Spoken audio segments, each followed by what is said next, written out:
जिल्ला कार्य समिति पर्साको तर्फबाट हार्दिक स्वागत तथा न्यानो अभिवादन टक्राउँदै कार्यक्रम सञ्चालनको अनुमति चाहन्छु। केन्द्र बिन्दुको रूपमा हामीले हेरेका नेपाल सरकारका भूतपूर्व प्रधानमन्त्री एवं नेपाल कम्युनिस्ट पार्टी नेकपाका वरिष्ठ नेता माननीय श्री माधव कुमार नेपालज्यूलाई प्रमुख अतिथिको रूपमा आसन ग्रहण गरिदिनु हुन हार्दिक अनुरोध गर्दछु। त्यस्तै आजको यस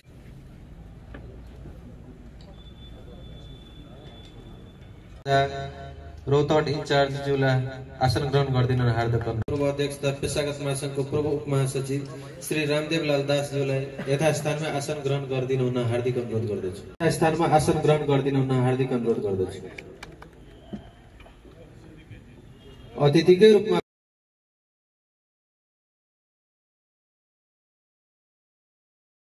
यथास्थानमा आसन ग्रहण गरिदिनु हुन हार्दिक अनुरोध गर्दछु।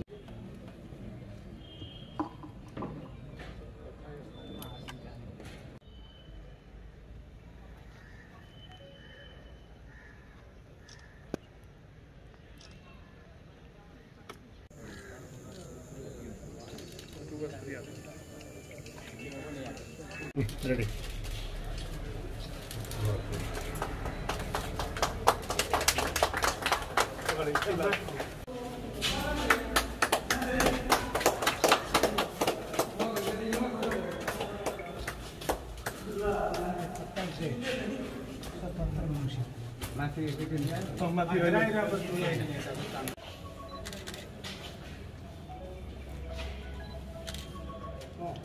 जिल्ला कार्य समिति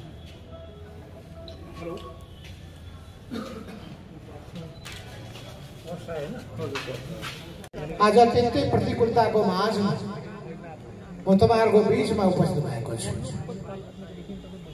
काठमाडौँ भन्दा बाहिर उपत्यका बाहिर यो मेरो पहिलो तपाईहरुको माझमा उपस्थिति हो। कोभिड सुरु भएपछि कोभिड-19 चैत्र 2076 देखि सुरु भएपछि यो पहिलो काठमाडौँ उपत्यका बाहिर पुगेको यो पहिलो जिल्ला हो। हुन त यो जिल्लाको नामले पनि आकर्षित छ। तपाईहरुलाई थाहा छ यही जिल्ला पर्सा जिल्ला हो, यही वीरगञ्ज नगर हो जहाँबाट मैले 2023 सालमा एसएलसी को जाँच दिएको थिए र एसएलसी पास पनि भएको थियो। यही जिल्ला हो जहाँ मैले आफ्नो कलेजको एजुकेसन सुरु गरेँ र एजुकेसन सुरु गरेर आइकम मैले यही जिल्लाको यही वीरगञ्ज नगरमा रहेको ठाकुरराम कलेज, अहिले त क्याम्पस भनिन्छ, कलेजबाट म पास भएको थिएँ। र यही जिल्ला हो जहाँ मैले संगठित रूपमा राजनीतिक जीवनको पनि सुरुवात गरेँ। 2026 सालमा कम्युनिस्ट पार्टीको म सदस्य भएको थिएँ। यही जिल्ला यही वीरगञ्ज नगरमा मैले कम्युनिस्ट पार्टीको शपथ ग्रहण गरेका थिएँ। कम्युनिस्ट पार्टीको सदस्य हुने शपथ ग्रहण गरेका थिएँ। र यही जिल्लाबाट मैले विद्यार्थीहरूको संगठन र आन्दोलनको पनि अगुवाई गरेको थिएँ। र म आफ्नो क्याम्पसको कलेजबाट निर्वाचित भएको एउटा कस्तो संयोग भनौं, त्यो बेलामा पनि स्वतन्त्र विद्यार्थी युनियन संगठनको विधान बनाउने कमिटीको म निर्वाचित आफ्नो क्याम्पसको सदस्यमा निर्वाचित भएको थिएँ। त्यतिखेरका क्याम्पस चिफ जगत मोहन अधिकारीजीलाई म अहिले सम्मान गर्न चाहन्छु। मोहन लाखे त्यतिखेर उप प्रमुख हुनुहुन्थ्यो, म सम्झिरहेको छु। धेरै धेरै दामोदर उपाध्यायदेखि लिएर मोहन प्रसाद उपाध्यायसम्म, हाम्रो राजेश्वरजी जो पछि जितको क्याम्प उहाँ राजदूत हुनु पुग्नुभयो, यी सबै धेरै धेरै शिक्षकहरूको नाम पनि हाम्रो चिरञ्जीवीजी सँगसँगै हाम्रो पढ्नु भएको मेरो सहयोगदा, उहाँलाई पनि मैले सोध्नु पर्नेछ साथीहरूलाई। यसो हेर्दा तपाईँलाई लाग्दो होला भर्खरको केटा हो। तर थाहा छ आजभन्दा 53 वर्ष पहिले म पनि तपाईहरु जस्तै निजामती कर्मचारी थिएँ।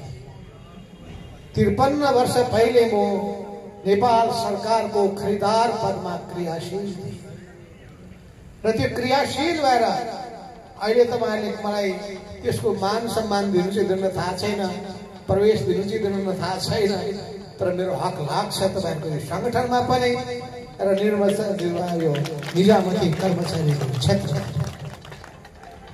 यस अर्थमा हुन त धेरै ठाउँमा म संलग्न भएको छु। कर्मचारीको हिसाबले भन्ने हो भने कर्मचारीमा, बैंकको हिसाबले राष्ट्र बैंकसँग जोडिएको, नेपाल बैंकको कर्मचारी भएको, यी धेरै धेरै क्षेत्रमा म रहेको थिएँ। हुँदा हुँदा मलाई थाहा छ वीरगञ्जका एकजना चार्टर एकाउन्टेन्टको उहाँको फर्ममा मैले काम गरेर धेरै धेरै फर्मको मैले अडिटिङ पनि गरेको थिएँ। म कमर्सको विद्यार्थी र म म्याथमेटिक्समा निकै उत्कृष्ट नम्बर ल्याउने मान्छे हो। त्यो हिसाबले हुन त यो म्याथमेटिक्समा तीक्ष्ण मान्छेहरू बडो तीक्ष्ण हुँदो रहेछ। म पनि आफूलाई तिखै खाँदैछु, 30 मार खाँ त भन्दिनँ, तर तीक्ष्ण नै म मान्दछु। त्यसो कारणले म सुरुदेखि नै पढाइमा पनि आब्बलाइरहेको र राजनीतिका पनि सबै चुनौतीहरूको सामना गर्दै र यो देशको लोकतान्त्रिक आन्दोलनलाई, कम्युनिस्ट आन्दोलनलाई, राष्ट्रियताको आन्दोलनलाई र लोकप्रिय आन्दोलनलाई नयाँ उचाइमा पुर्याएको पनि, त्यसमा मलाई गौरवबोध पनि हुन्छ र तर यसको निम्ति मेरो मात्र प्रयासले थियो भए। तपाईहरुको माया मैले नपाएको भए, तपाईहरुको साथ र सहयोग नपाएको भए, तपाईहरुको प्रोत्साहन नपाएको भए कुनै पनि कामहरू सम्पन्न हुन सम्भव थिएन।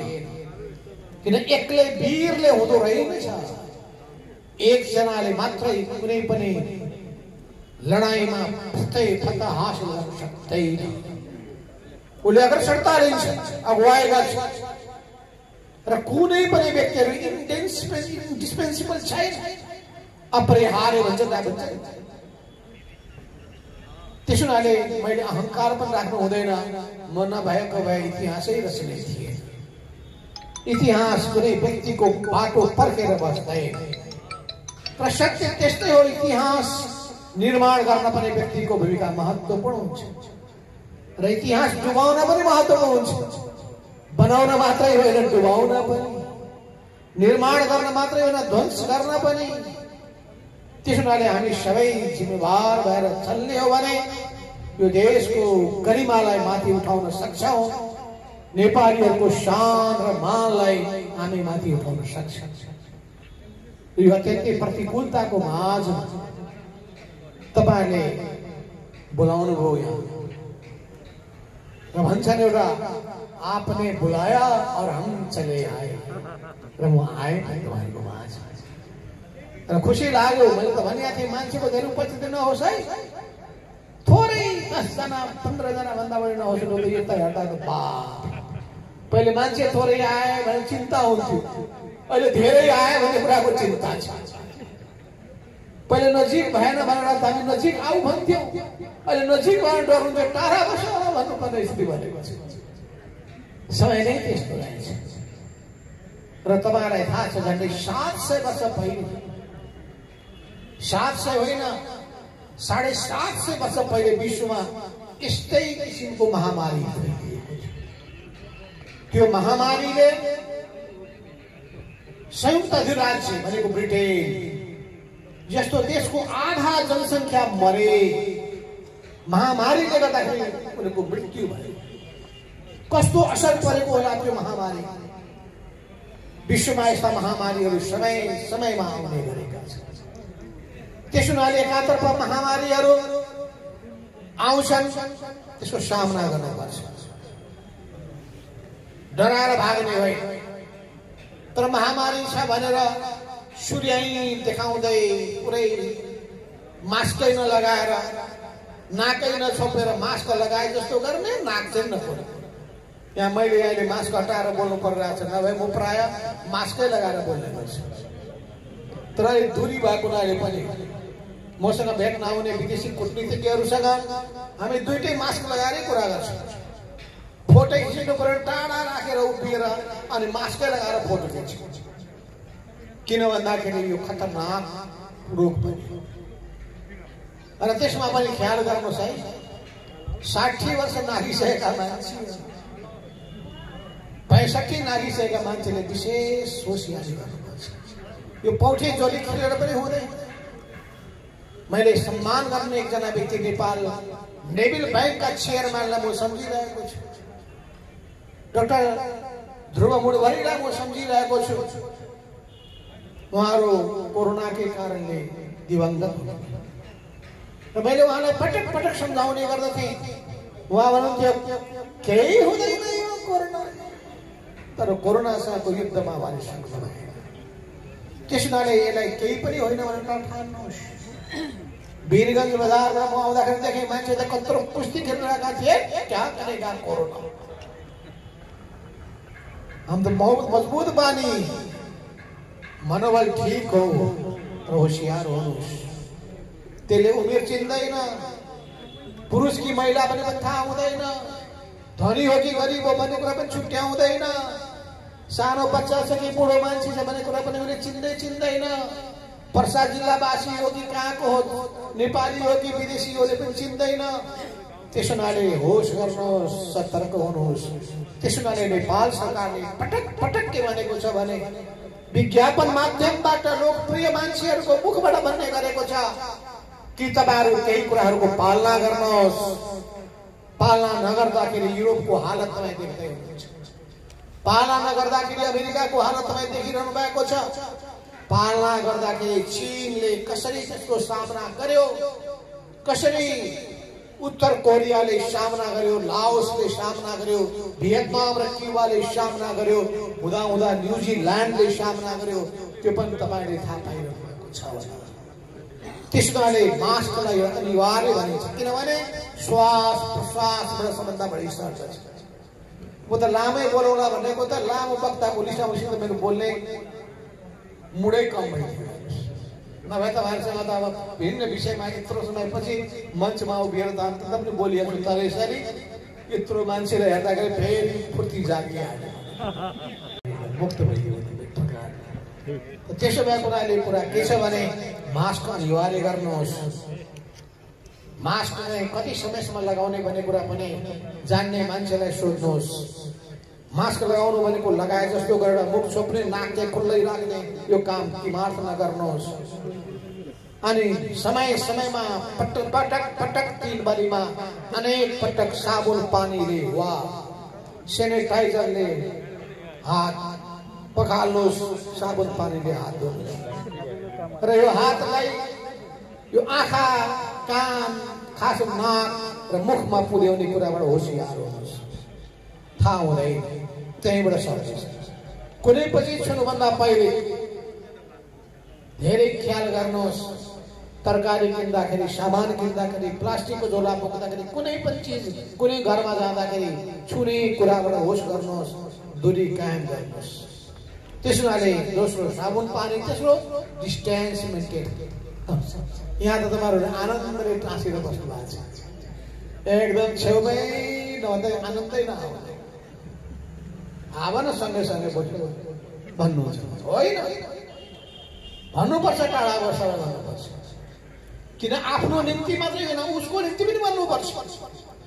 आफ्नो निम्ति होइन, तपाईँको घरमा भएको परिवारको निम्ति गर्नुपर्छ, जन्मेको नाति नातिनाको निम्ति गर्नुपर्छ, बुढापाकाको निम्ति गर्नुपर्छ। त्यसैले आफ्नो निम्ति मात्रै होइन, अरूको निम्ति पनि तपाईँ सुरक्षित हुनुपर्दछ। अहिले विश्वमा देखिनु भएको छ महामारीको प्रकोप कति पुगेको छ।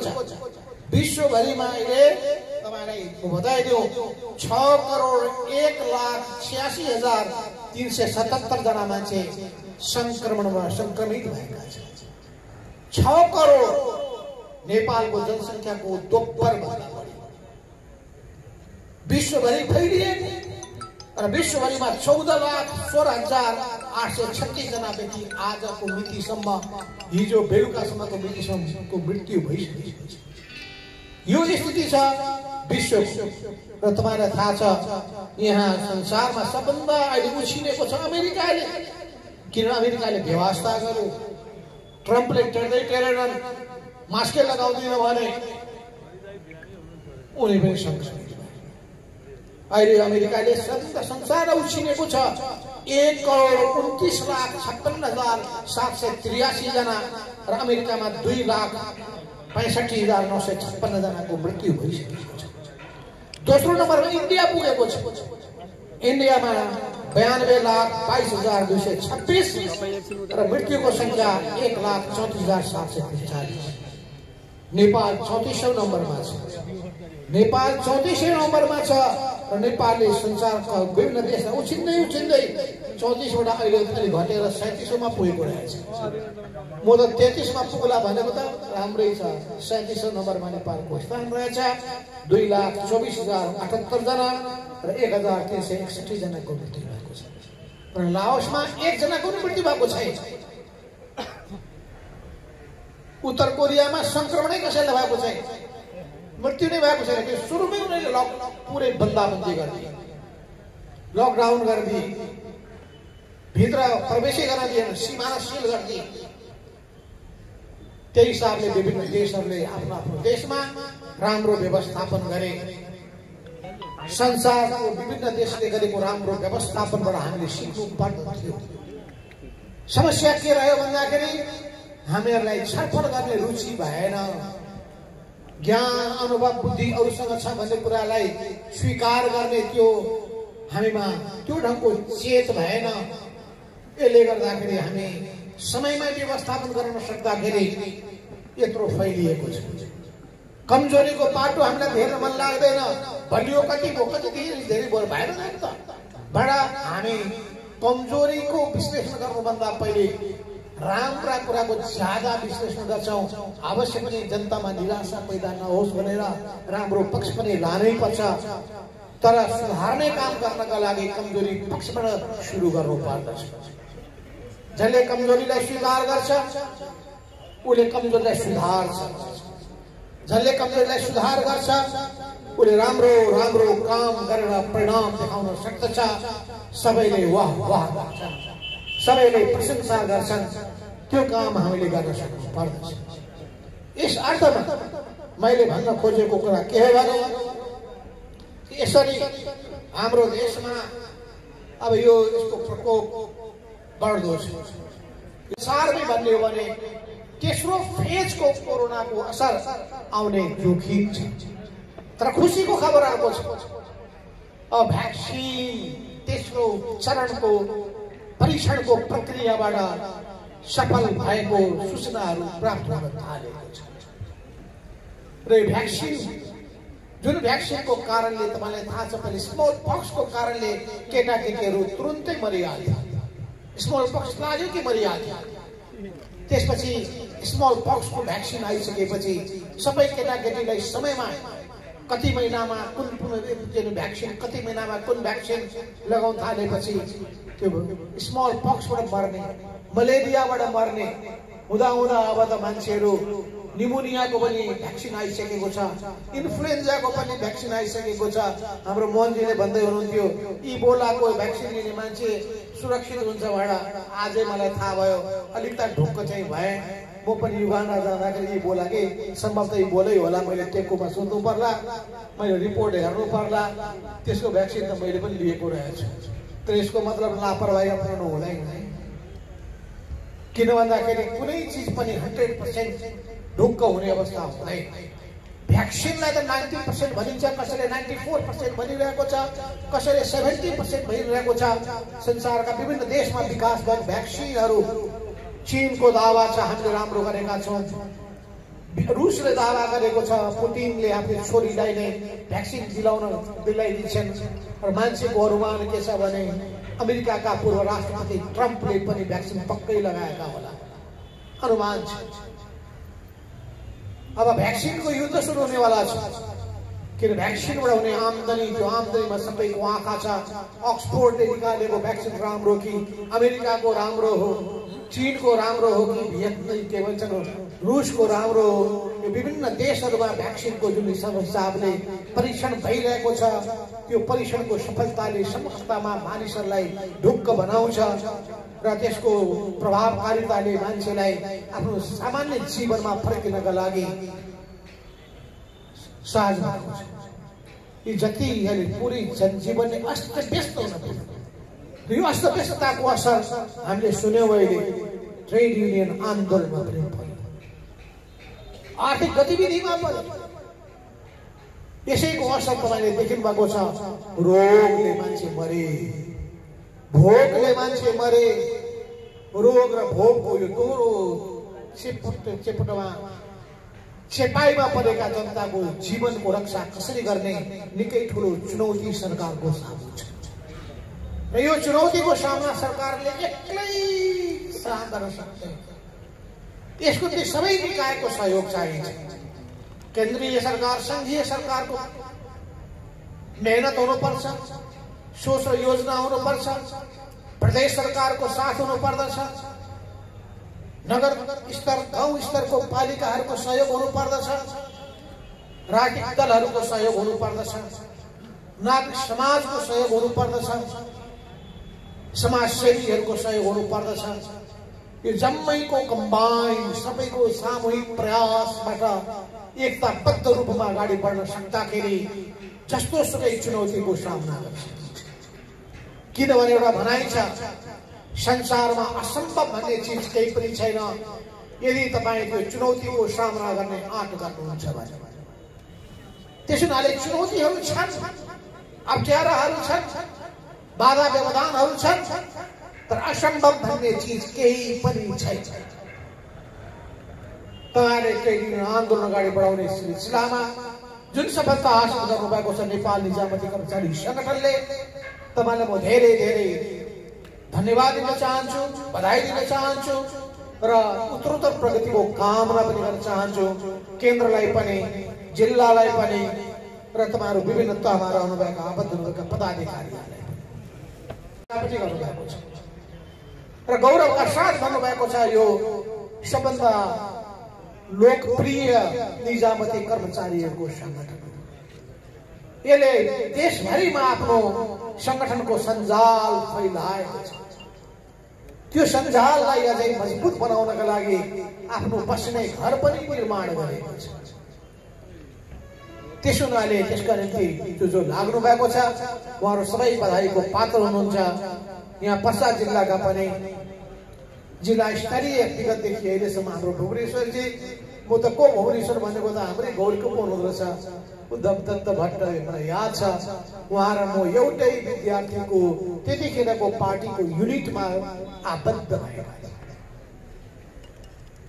सम्भवतः उहाँको बारेमा मैले दुःखद कुरा सुने, के हो कसो हो मैले बुझ्न बाँकी छ। त त्यसो भएको हुनाले पनि यी सबै चिजहरूलाई हेर्दाखेरि तपाईँहरू उहिलेदेखि लाग्दै आउनुभयो र यसलाई बडो मेहनत पसिना बगाएर यसलाई नयाँ उचाइमा पुर्याउनु भएको छ। अब पनि तपाईँले कसरी सबै चुनौतीहरू छ त्यसको सामना गर्दै अगाडि बढ्नुपर्छ। मेरो प्रधानमन्त्रीको कार्यकालमा भएका कुराहरू पनि मलाई जसरी हाम्रो भोलाजीले स्मरण गराउनु भयो उहाँलाई म धन्यवाद दिन चाहन्छु। बरु त्यसको बारेमा बरु मलाई नोट गरेर दिनुभयो भने पनि सजिलो हुन्छ। नभए हामी बिस्तारै बडो हुँदै जाने, स्मृति घट्दै जाने, यादै नहुने, थाहै नहुने। कुन साल को मान्छे थियो, के गरियो भनेर सम्झिनु पर्ने हुन्छ।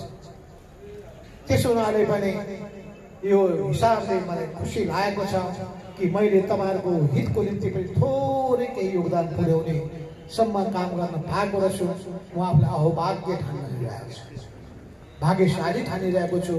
तपाईँले राख्नुभयो यो कर्मचारीको बारेमा हाम्रो नरोत्तमजीले चर्चा गर्नुभयो। नरोत्तमजी त बोल्नुभएको छैन, यहाँ हाम्रो लेखराजजीले चर्चा गर्नुभयो कि वास्तवमा त्यो मलाई सम्झना भयो ठ्याक्क बिहारको। बिहारमा के भएको थियो भने लालुको समयमा पैसाको बढावले शिक्षकहरूको सरुवा हुने गर्दथ्यो। नीतीश कुमार आइसकेपछि त्यो सिस्टम एकदम पारदर्शी सिस्टम सुरु गरिदियो र पारदर्शी सिस्टम सुरु गरिसकेपछि पैसाको लेनदेन बन्द,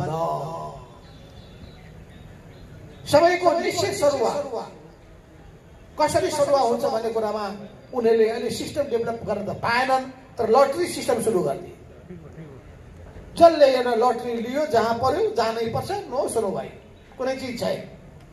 त्यसै गरी यहाँ जुन कुरो ल्याउनु पर्छ पारदर्शी सिस्टम, त्यो पारदर्शी सिस्टम लागू गर्न सकिँदैन। संसारका विभिन्न देशहरूका राम्रा अनुभवहरू लिएर सबभन्दा हाम्रो देशमा फिट हुने राम्रो अनुभवहरू लागू गर्न सकिँदैन। जहाँ चाह वहाँ रह भनिन्छ। हाम्रो इच्छा छ भने बाटो निस्किन्छ, निकाल्नै पर्छ, अरूले निकाल्ने होइन, हामीले निकाल्ने हो। र त्यो पछि गर्ने होइन, ढिलो भइसकेको हुन्छ र राष्ट्रले धेरै ठुलो मूल्य चुकाउनु पर्ने हुन्छ, छिटो गर्न सक्नु पर्दछ। यस अर्थमा सबै संसारका राम्रा अनुभवहरू हामीले लिएर अगाडि बढ्ने जमर्को गर्नु पर्दछ। अब सामुमा उपस्थित भएर चर्चा गरिरहँदाखेरि मैले सम्झना गरिरहेको छु हामी कसरी अगाडि बढ्ने हो। यो कसरी अगाडि बढ्ने कुराको सिलसिलामा म देशको कतिपय बेहालको अवस्था देखिरहेको छु। बेहालको अवस्थाको चर्चा गर्दाखेरि फेरि कसैलाई घोषणा, अनि यो बेलामा म सम्झिरहेको छु कि यो हाम्रो देशको अवस्थाको बारेमा ठ्याक्क मैले हाम्रो भोला रिजालजीको त्यो गीत, त्यो उहाँले रचना गर्नुभएको कविता, जसलाई गीतको रूपमा ढाल्नुभयो स्वरूपराज आचार्य, सत्यराज आचार्यले, त्यो गीत म सम्झिरहेको छु। त्यो मेरो देश मात्र होइन, मेरो प्रदेशको पनि कुरा आउँछ। मेरो प्रदेश मात्र होइन, महानगरपालिका, महानगरपालिका, नगरपालिका वा गाउँपालिकाको पनि कुरा आउँछ। त्यो मेरो वडाको पनि कुरा आउँछ। उहाँले चर्चा गर्नुभयो कि मेरो त्यो ठाउँ डुब्ने लाग्यो, किनारा लगाइदियो, सपुत छौ कि कोही माझी बचाइदियो। म त तपाईँको सामु जम्मै गीत पढेर सुनाउन लागिरहेको थिएँ, समय छैन। म त लेखेरै ल्याएको थिएँ, नोट गरेर गीत सुनिकन एकदम लेख्दै गीत सुन्दै लेख्दै रमाउँदै आनन्दित हुँदै। अनि मलाई मनमा लाग्यो कि तपाईँले यो दुईटा गीत कर्मचारीहरूले देशभरिमा बजाइरहनु पर्छ सुनाउनु। एउटा यो गीत जसले हामीलाई झकझक्याउँछ, किन यो गीतले के भन्छ? गीतले हामीलाई चुनौती दिँदै भन्छ, आएन कोही यो ठाउँलाई आँखाभरि लुकाउने, जति आए उस्तै आए आफ्नै दुनो सोझ्याउने। चुनौती दिइरहेको छ। म डाक्टर भोला रिजाललाई यहीँबाट म अभिवादन गर्न चाहन्छु, यी आचार्य बन्धुलाई पनि सलामको अभिवादन गर्न चाहन्छु। र मैले यो गीतको सन्दर्भमा पहिले पनि संसदमा आजभन्दा झन्डै 3 वर्ष पहिले चर्चा गरेको थिएँ। र अर्को गीत म सम्झिन्छु, त्यो शिशिर योगीले गाउनु भएको गीत। यो पनि सुन्दै नोट गर्दै समय त गयो। किताब पढेको भए कमसेकम 50 पेज पढिसकिन्थ्यो होला भन्ने लागिरहेको थियो। तर किताब पढेर मात्र हुँदैन छ, भावनालाई तरङ्गित गर्नका लागि गीतको ठुलो भूमिका हुन्छ। र यो गीत जहाँ लेखिया छ, छाडेर काम सारा एक काम खोजिरहेछु, यो देशमा म एउटा मानिस खोजिरहेको छु। त यो देशमा मात्र होइन, म यो नगरमा प्रान्तमा मान्छे खोजिरहेको छु, यो वडामा मानिस खोजिरहेको छु, पालिकामा मानिस खोजिरहेको छु, टोलमा मानिस खोजिरहेको छु, बस्तीमा मानिस खोजिरहेको छु, गाउँमा मान्छे खोजिरहेको छु। त्यस्तो मान्छे चाहियो जुन मान्छेले यो देशलाई उचालोस्, उकासोस् र जसले जनताको मन र भावना जित्न सकोस्। त्यसो हुनाले उनले चुनौती दिँदै हाम्रो शिशिर योगी भन्नुहुन्छ कि रक्षार्थ जन्मिएका छन् कोही सपुत, कोही यसको रक्षा गर्ने कोही सपुत छन्, नगरपालिकामा छन्, वडामा छन्। यसको मतलब राम्रो काम गर्नुभएको वडाध्यक्ष मैले भनेको होइन। राम्रो काम गर्नुभएको नगरपालिकाको प्रमुखलाई भनेको होइन, राम्रो काम गरेको मैले जिल्ला प्रदेशलाई भनेको होइन, राम्रो काम गरेका यो देशका व्यक्तिहरूलाई भनेको होइन। कहाँ भए कमजोरी त्यसलाई खोज्नुहोस्, कसरी त्यसलाई सुधार्ने भन्ने कुरा विचार गर्नुहोस्। अरे हिजो मैले एउटा समाप्त अन्तर्वार्ता सुन्दै थिएँ रेडियो नेपालबाट। प्रशासन सुधारको बारेमा ती व्यक्तिको नाम मैले बिर्सेँ, नोट गर्न पाइनँ मैले। ती व्यक्तिसँग भेटेर कुरा गर्नु पर्यो लागेको थियो। यति राम्रो उहाँको विशेषण थियो, प्रशासनमा समग्र सुधार कसरी गर्न सकिन्छ। चाहिँ म निजामती कर्मचारी संगठनका पदाधिकारी साथीहरूलाई भन्न चाहन्छु, तपाईँहरूको यत्रो लामो वर्षको अनुभवको आधारमा कहाँ कसरी सुधार गर्न सकिन्छ? किन हाम्रो यो हालत? जब म सिमराबाट यहाँ यता वीरगञ्जतिर लागेँ, त्यो बाटोको हालत देखेर मेरो मन छिक्क छर्कियो। म आफ्नो काठमाडौँको निर्वाचन क्षेत्रको बाटोको हालत देख्दाखेरि मन त्यतिकै पोलेर आउँछ। तर रौतहटको रोडको सडकको बाटो देख्दा मन एकदम गदगद भएर आउँछ। रौतहट पनि मेरो निर्वाचन क्षेत्र नै रहेको र रौतहटको चन्द्रनपुरदेखि लिएर गौरसम्मको बाटो निर्माणमा मेरो नै भूमिका रहेको। मैले नै त्यो बाटो निर्माण गर्नका लागि जुन भूमिका खेले, 67 सालमा 66 सालमा म प्रधानमन्त्री थिएँ, त्योदेखि लिएर यतातिर 11-12 वर्ष भइसकेको छ। त्यो बाटो अहिले पनि निकै राम्रो छ। तर मैले सँगसँगै देखेँ कि टिकापुर, तपाईँको कैलाली जिल्लाको टिकापुरदेखि लिएर लम्कीसम्मको बाटो, त्यो हुलाकी राजमार्गको बाटो 1 वर्षमा खत्तम, पिछै छैन। तर 42 किलोमिटर चन्द्रपुरदेखि लिएर गौरसम्मको बाटो जाने हो भने केही ठाउँमा खाल्डा खुल्डी होला।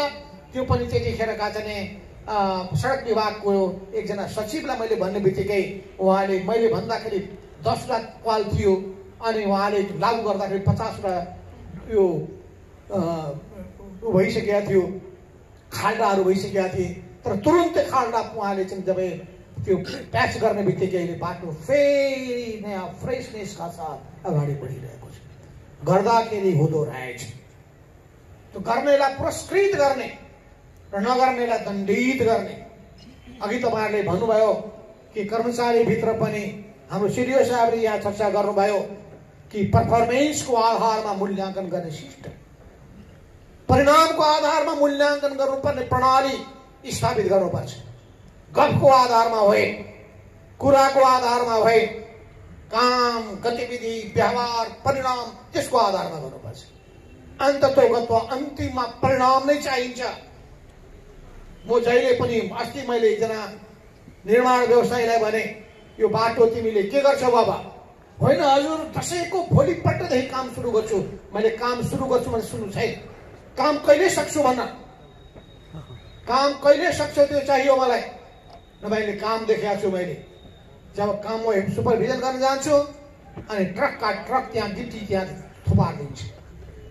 जब सुपरभिजन जान्छु 2 जना मान्छे काम गर्न खटिरहेको हुन्छ, 2 जना इटा बोकिरहेको हुन्छ, छेउमा खनिरहेको हुन्छ। अनि 2 जनाको दरले मैले मेरो घरको सामुन्नेमा एकजना मान्छेले अस्ति एउटा जग्गा किन्यो, जग्गा किनेको मैले देखेँ। 25 जना मान्छे लगायो, 3 दिनभित्र त्यो त्यहाँ त पुरै नयाँ त्यो खेती हुने लायक बनाएर तरकारीहरू बार लगाइसकेर अलि उत्पादन पनि सुरु भइसकेको छ। तर हाम्रो कामको तरिका के छ? 2 जना मान्छे पठाउँछ अनि 2 जनाले बिस्तारै खन्दै जान्छ। अनि 2 जना किन पठाउँछौ, 200 मान्छे किन पठाउँदैन भन्यो? गर्दैन। एउटा मेसिन पठाउँछ, एक त्यसो खोतल्दै जान्छ, खोत्रिँदै जान्छ। त्यो खोत्रिएर हुन्छ। 10वटा मेसिन किन पठाउन सक्दैन? यदि गर्न सक्दैन भने जिम्मा लिनु हुँदैन। यदि तपाईँसँग क्षमता छैन भने त्यो कामको जिम्मा नलिनुहोस्। नसक्ने भारी नबोक्नुहोस्, सक्ने भारी बोक्नुहोस्। बरु तपाईँलाई सक्ने समर्थ बनाउनको लागि के गर्नु पर्यो भने सरकारले विशेष योजना बनाओस्। मान्छेलाई सक्षम बनाउनका लागि, व्यवसायीहरूलाई सक्षम बनाउनका लागि जो सक्छ उही अगाडि बढ्छ। तपाईँ सक्नुहुन्न, तपाईँ दौडमा किन भाग लिनुहुन्छ? तपाईँ सक्दै सक्नुहुन्न, तपाईँ चेस किन खेल्नुहुन्छ? सक्दै सक्नुहुन्न, तपाईँ नाच्नलाई किन प्रतिस्पर्धामा भाग कुद्नुहुन्छ? गाउनै सक्नुहुन्न, तपाईँ गीत प्रतियोगितामा किन भाग लिनुहुन्छ? हो गाउन सक्नुहुन्छ भने, गाउने अठोट छ भने अहिले थोरै गाए पनि, थोरै नाचे पनि, थोरै सफल भए पनि लागिरहँदाखेरि अवश्य पनि उत्कृष्ट हुन सकिन्छ। त्यो उदाहरण देखिएको छ। आज असफल भएको मान्छे त्यही ठाउँमा लाग्दाखेरि सफल भएर उदाहरणीय काम गरेको पनि पाइएको छ। त्यसैले कहिले असफल हुने बित्तिकै हरेस खानुपर्ने छैन, तर डेडिकेसन चाहिन्छ, डेडिकेसन, समर्पण चाहिन्छ, समर्पण, निष्ठा चाहिन्छ, निष्ठा, निष्ठा, समर्पण र लगातार आफ्नो मेहनतको, लगनशीलताको आवश्यकता चाहिन्छ, इमानदारिता चाहिन्छ। यो सबै चिजहरूको कम्बिनेसन हो परिणाम। जो हामी के चाहन्छौँ, यो करप्सनबाट यो देश मुक्त कसरी होस्, भ्रष्टाचारबाट यो देश कसरी मुक्त होस्, यो भ्रष्टाचार गर्नेहरूलाई कसरी तह लगाउने, तह लगाउनलाई पनि तरिका अपनाउनु पर्ने हुन्छ। मैले भन्ने गरेको छु, यो भ्रष्टाचारको परिभाषामा पर्ने 5 क्याटेगोरीको मान्छे हुन्छ। एउटा लोभी हुन्छ, तर एक झापड दिनुहोस्, आफै हप्काइदिनुहोस्, काम चलिहाल्छ, एकचोटि सातो लिइदिनुहोस्। लोभ लालच कसरी यताउता आँखा तन्काएर 10-20 रुपियाँ लिइहाल्छ। अर्को हुन्छ चोर, उता आँखा उता फर्केको बेलामा ठ्याक्क दिएर चोरी गरिहाल्छ। चोरलाई एक झापड दिनुहोस्, गालामा ठ्याक्क दिनुहोस्, त्यो तर्सिहाल्छ। अर्को हुन्छ डाँका, त्यसलाई कडा सजाइदिनुहोस्, हक्कै लगाइदिनुहोस्। अर्को हुन्छ डन, बदमासी पनि गर्छ, धम्की पनि दिन्छ। केही गर्यो भने मारिदिन्छु होइन, सिडिओको थरथर, एसपी थरथर, अनि नेताहरू थरथर। त्यसो हुनाले यी सबै, यी 3, 4, 5 कति क्याटेगोरी मैले भने, यो सबैलाई तह लगाउन सकिँदैन। विश्वको अनुभवहरू हेरौँ, कसरी गर्न सकिन्छ। कारण के हो, कुनै एउटा पक्षलाई दोष दिएर पुग्दैन। त्यसको चाहिँ सिस्टममा सुधार गर्नुपर्छ। निर्माण गर्ने निर्माण व्यवसायले मात्र दोष दिएर पुग्दैन। हाम्रो सबै कामको बिचमा समन्वय हुन सकेको छ कि छैन, सबै निकायले सहयोग गरिरहेको छ कि छैन। हामी सुरुमा पैसा दिने गर्छौँ एडभान्स, नो, सिस्टम बन्द गर्नुपर्छ एडभान्स दिने। काम सुरु गर, काम सम्पन्न गरे अनुरूपको अनि रकम ल्याऊ, तर समयमा देऊ, छिटो देऊ। काम सम्पन्न हुने बित्तिकै फेरि ढुलाउने होइन। त्यसो हुनाले कर्मचारीभित्र पनि बिना पैसाको काम नगर्ने प्रवृत्ति विद्यमान छ। प्रमाणहरू चाहिन्छ भने फेरि मेरो घरको सदस्यलाई सोध्नुपर्ने हुन्छ, कहाँ कहाँ घुस दियो भनेर सोध्नुपर्छ। भनिदिन्छ यो गर्दाखेरि घुस माग्यो भने म आफै यो देशको नेता, त्यहाँ भन्न जाउँ कामै नगर्दैला भने फेरि थाहा भयो, डरले पैसा पायो भने काम पनि गरिदिन्छ, होइन भने त 10 वटा कानुन निकालिदिन्छ। कानुनको नौसी भन्छ नि, कानुनको नौसी। अब के गर्नु, यो सब चिज भएको हुनाले पनि यो सबै चिजबाट देशले त्राण मुक्ति खोजिरहेको छ। यो त हो नि वास्तविकता। यो वास्तविकतालाई महसुस गर्ने आँट छ कि छैन हामीलाई। अनि यो प्रश्न उठाए बापत अनि कोपभाजन हुनुपर्ने, यो कुरा उठाए बापत किन उठाइस भन्नुपर्ने, यो अब तर्साएर तर्सिने दिन गए। त्यसो हुनाले यस्तो व्यक्तिको रूपमा तपाईँ हामी अगाडि आउन सकौँ,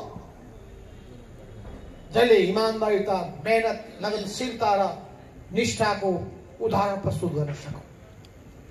यस अर्थमा अब हामीले चाहेको के, हामी नयाँ समाज निर्माण गर्न चाहिरहेका छौँ, नयाँ नेपालको निर्माण गर्न चाहिरहेका छौँ। यो नयाँ नेपाल जो आम नेपाली जनताको चाहना र भावना, त्यो नयाँ नेपालको निर्माण गर्ने जिम्मेवारी हाम्रो काँधमा छ। अरू कसैले गर्नेवाला छैनन्, हामीले गर्ने हो। र यो गर्नका लागि अहिले जनताले नेपाल कम्युनिस्ट पार्टीलाई जिम्मेवारी दिएका छन्। यो जिम्मेवारीलाई हामीले पुरा गर्न सक्नुपर्छ। यस सन्दर्भमा मैले चर्चा गर्न चाहेको छु कि सबभन्दा पहिलो हाम्रो दृष्टिकोण क्लियर हुनुपर्दछ। त्यसो हुनाले हामीले समाजवाद, समाजवादी समाजको दिशामा अघि बढ्न चाहन्छौँ, समाजवाद निर्माण गर्न चाहन्छौँ। र समाजवादको न्यूनतम विशेषता के हो? न्याय। न्यायमा आधारित विकास, सामाजिक न्यायको प्रत्याभूति र मान्छेको घाँस बास कपास शिक्षा स्वास्थ्य र रोजगारीको प्रत्याभूति। यी सडकमा हामी देखिरहेका छौँ, दिनदिनै बलात्कारका कुराहरू सुनेपछि हाम्रो मन चिरिन्छ। ती अपराधीहरूसँग अहिले सरकारले राम्रै गर्यो, नयाँ कानुन ल्याउँदैछ। त्यो नयाँ कानुन बमोजिम मिलापत्र गर्नेहरूलाई कारवाही गर्ने, जोसुकै किन नहोस्, जनप्रतिनिधि होस्, नेताहरू होस्, बलात्कार गरिरहेको छ, बदमासी गरिरहेको छ, हत्या गरेको छ, मानवीय कलङ्कको घटना घटाएको छ, अरूको इज्जत लुटेको छ, त्यस्ता लुटेराहरूलाई मेरो छोरो, मेरो भाइ, मेरो ज्वाइँ, मेरो भिनाजु, मेरो बाबु, मेरो हजुरबाबु भएर पाइन्छ? तिनीहरू समाजका कलङ्क हुन्। त्यो कलङ्कीहरू कसैको नातेदार होइनन्, ती अपराधीहरू हुन्। त्यो अपराधीहरूको विरुद्धमा तपाईँहरू सबै एकताबद्ध हुनुहोस्। र म आह्वान गर्न चाहन्छु प्रत्येक राजनीतिक दलहरूलाई कि आफ्नो आफ्नो पार्टीलाई शुद्ध बनाउनु सबभन्दा पहिलो। जुन पार्टीले आफ्नो पार्टीलाई शुद्ध बनायो त्यसलाई विश्वास गर्नुहोस्। जुन पार्टी भनेको फोहोरको पुरै डुङ्गुर छ त्यसलाई बहिष्कार गर्नुहोस्। फोहोरै फोहोर भएको त्यो पार्टीले जनताको हित र कल्याण गर्न सक्छ? चाहे त्यो बलात्कारको कुरा होस्, चाहे जनतालाई ठग्ने कुरा होस्, जनतामाथि अत्याचार गर्ने कुरा होस्, देशलाई लुट्ने कुरा होस्, सबै खालको विसङ्गतिपूर्ण कामहरू होस्, यी सबै चिजहरूको जसले सामना गर्छ त्यो पार्टी नै जनताको प्यारो हुन्छ।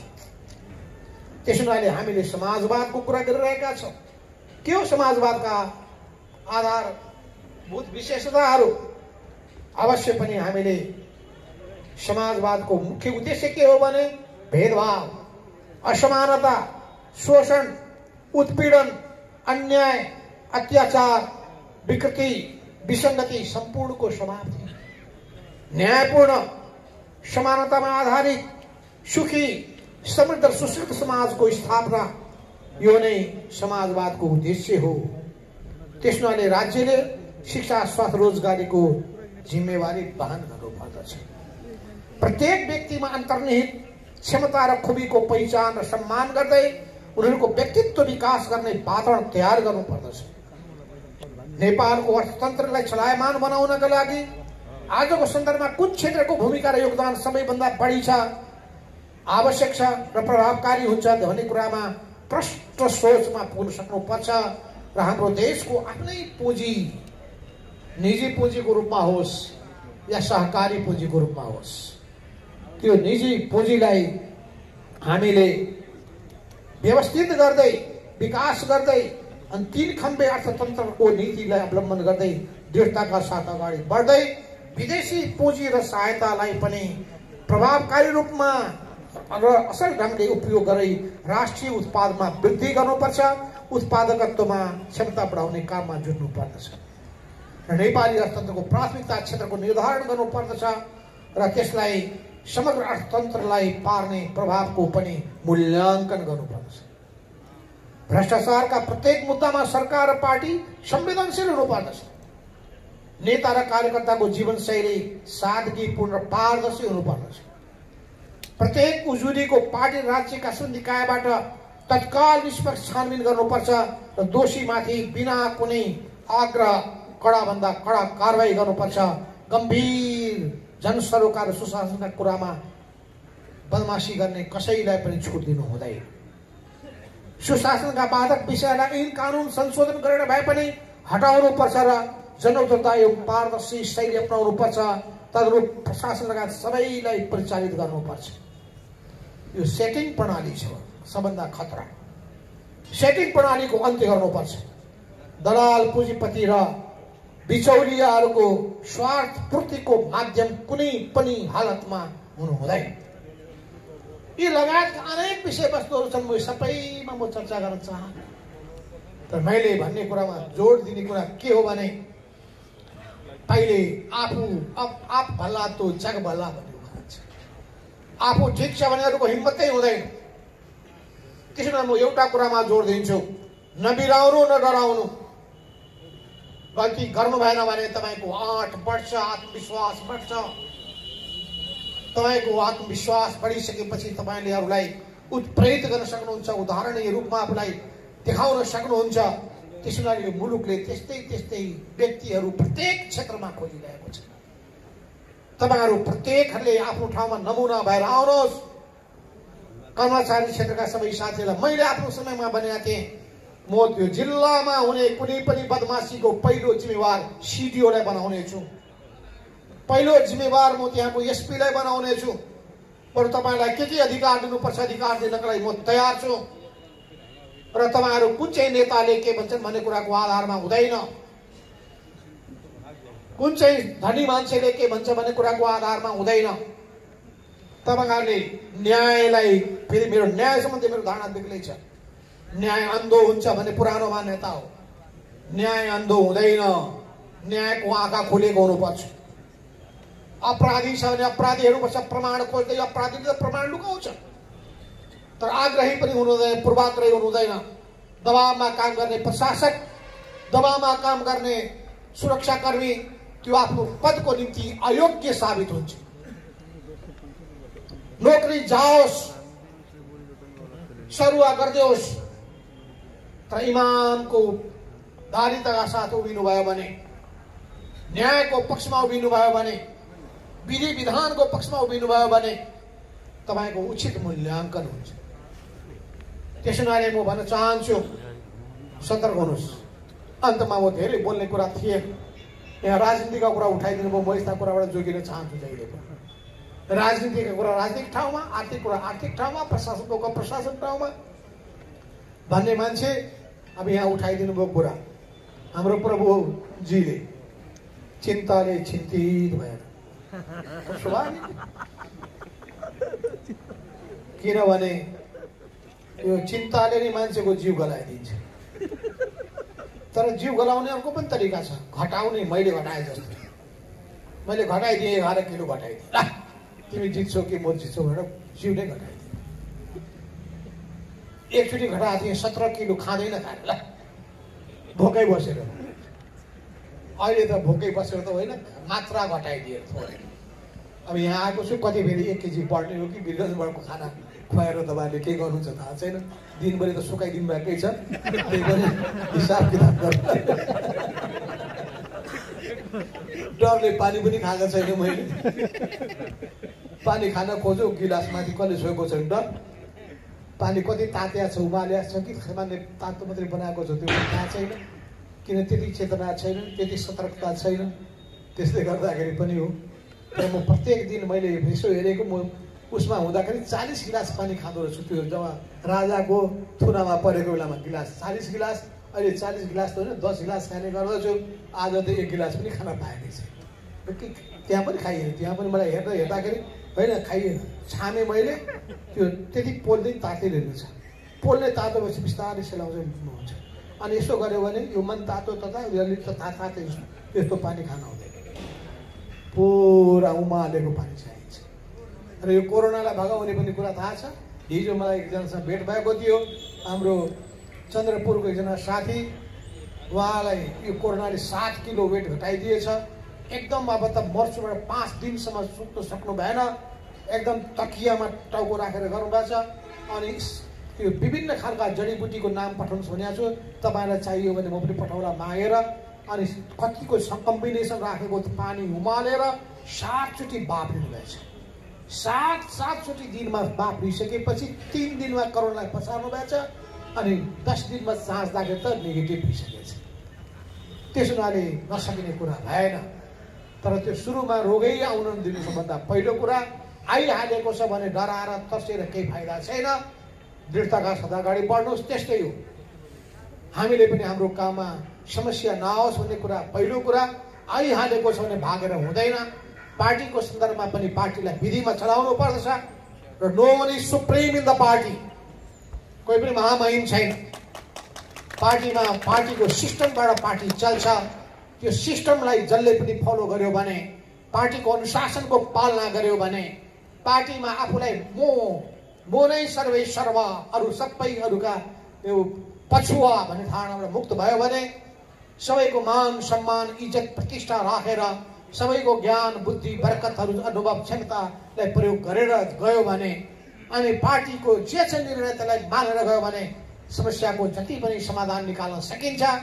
मलाई केही गर्यो भने यही गरिदिन्छु, मलाई यो कुर्सी ताक्यो भने कुर्सी नै भाँचिदिन्छु भन्ने खालको यो ध्वंसात्मक मानसिकताबाट मुक्त हो। सबै समस्या समाधान हुन सक्छ। नातिनुहोस्, निराश नहुनुहोस्, किनभने साधारण कमजोर जगमा उभिएको यो नेपाल कम्युनिस्ट पार्टी होइन। यो कम्युनिस्ट पार्टीलाई पुनर्गठन गरेर ल्याउँदाखेरि हाम्रो पुस्ताको, मेरो पुस्ता थाहा छ, पहिलो पुस्ता मनमोहनजीहरूको पुष्पलालहरूको पुस्ता हो, त्यसपछि हाम्रो पुस्ता हो। यो हाम्रो पुस्ता पछिको अहिले छोरा पुस्ता नाति पुस्ता पनि भइसकेका छ। उहाँहरूले पनि अब जिम्मा लिनै पर्छ।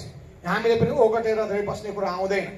तर अरूले छोड्नुहोस् भन्यो भने पहिले आफू छोडेर आउनुपर्छ। हाम्रो बानी के छ भने आफू पुरै लिइहाल्ने, अरू त अब छोडौँ त भन्ने हुँदैन। त्यसो भए त्यो गर्ने हो भने अवश्य गर्नुपर्छ। हामीले त यो सिस्टम बनाइसकेका छौँ।